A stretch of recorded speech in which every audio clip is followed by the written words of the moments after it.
Halo Bapak Ibu semuanya, ketemu saya lagi dengan Dr. Roni Tamba di channel Anak Sehat dan Berkualitas.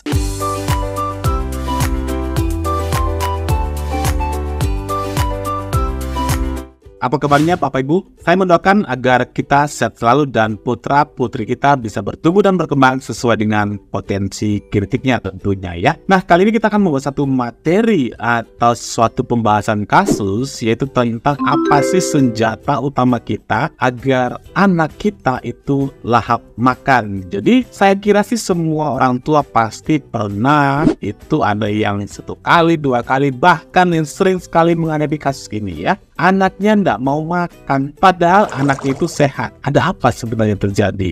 Dan apa senjata utama kita untuk solusi masalah tersebut? Ini merupakan topik kita kali ini. Tapi seperti biasa nih Bapak Ibu, sebelum membahasnya, saya tetap mengucapkan terima kasih kepada Bapak Ibu yang sudah rajin menyimak materi-materi kami di channel Anak Sehat dan Berkualitas. Dan bagi Anda Bapak Ibu yang mungkin saja pertama kali menyimak materi kami, jangan lupa tuh klik tombol subscribe-nya, like, dan boleh di-share kepada teman-teman yang lain agar semua orang bisa mendapatkan materi dan manfaat yang sama.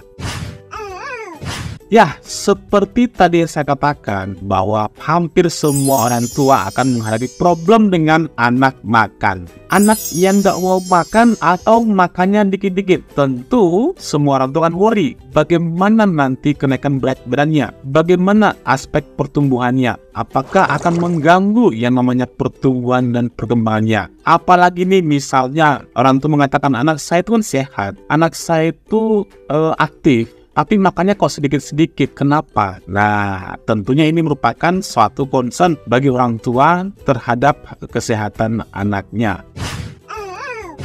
Nah, biasanya banyak sikap orang tua itu malah mengikuti pola anak. Ketika anak tidak mau makan atau mereka menolak makan atau makannya sedikit-sedikit, malah orang tua itu akan cenderung bisa mencari vitamin ya, mencari suplemen atau menambahkan yang katanya susu yang tinggi kalori ya, dan ada juga yang menambahkan camilan, snack dan lain sebagainya. Memang di satu sisi hal yang wajar bagi orang tua karena saking paniknya, saking mungkin mereka khawatir akan kejadian tersebut. Mereka khawatir tentunya apabila nanti berat badannya tidak akan naik ya. Ada juga sih orang tua yang cuek-cuek aja. Nah, ini merupakan suatu hal yang mungkin terjadi pada Anda atau kita semua ya.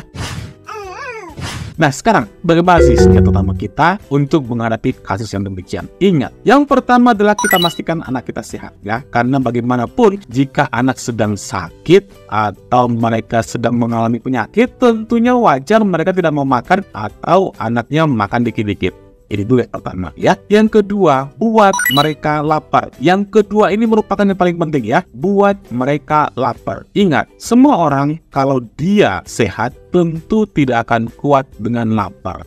Nah, sekarang pertanyaannya adalah apa yang membuat mereka itu tidak lapar? Itu tadi, dikasih yang namanya susu, apalagi susunya itu tidak ada batasan waktunya, dikasih banyak camilan, ketika anak tidak mau makan, ya baru disuap dengan makan-makanan lain. Ini tentunya akan membuat anak itu tidak merasa lapar. Jadi ketika mereka tidak merasa lapar, mereka tidak mau makan. Nah, ketika misalnya kita itu ingin memberikan mereka makan, nah mereka tahu nih, senjata utamanya mereka malah mungkin mereka mingkem dengan asumsi nanti orang tua saya pasti akan memberikan apa yang saya mau, misalnya kerupuk ya, atau ciki, atau es krim dan lain sebagainya. Ini merupakan senjata utama mereka karena mereka sudah bisa membaca bagaimana hati dan pikiran orang tua. Jadi sekarang bagaimana mereka atau bagaimana cara kita membuat mereka lapar? Yang terutama adalah buat jadwal mereka makan, dan yang kedua konsisten dengan jadwal tersebut. Ingat ya, dua niat,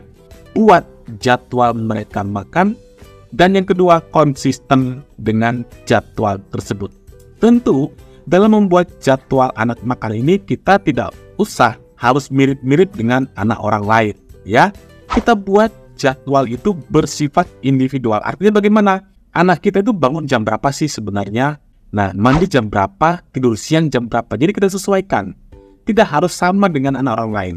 Nah, jangan sampai kita itu membuat jadwal anak makan dekat-dekat dengan jam tidurnya. Ini kan membuat mereka itu akan menangis, akan membuat mereka tidak nyaman. Bahkan mereka akan meronta-ronta karena mereka terganggu jam tidurnya. Jadi buat jadwalnya, misalnya bangun pagi mau ngapain? Bayi yang netek mau netek dulu atau makan dulu? Kalau misalnya netek dulu, nanti jam berapa dia makannya? Tentu ini jadwalnya atau jaraknya adalah minimal 2 jam. Tujuannya apa? Supaya mereka itu bisa merasa lapar, ya. Jadi jarak antara jam netek atau minum susu dengan jam makan itu jangan terlalu dekat. Yang kedua tadi adalah konsisten. Ya, konsisten itu artinya ketika anak hari ini makannya pagi jam 7, ya besok usahakan jam 7. Kalau makan siangnya jam 1, ya besok usahakan jam 1. Jangan hari ini makan pagi jam 7, besok jam setengah 9, besoknya lagi jam 7. Ini akan membuat jam tubuh si anak itu akan berantakan. Nah, demikian ya. Jadi kesimpulannya adalah pastikan mereka sehat, dan yang kedua buat mereka lapar. Mudah-mudahan tips senjata utama ini bisa bermanfaat buat semuanya, karena pengalaman saya dalam memberikan konsultasi gizi pada anak-anak hampir semuanya berhasil. Mudah-mudahan materi ini bermanfaat bagi semuanya. Salam sehat, dadah.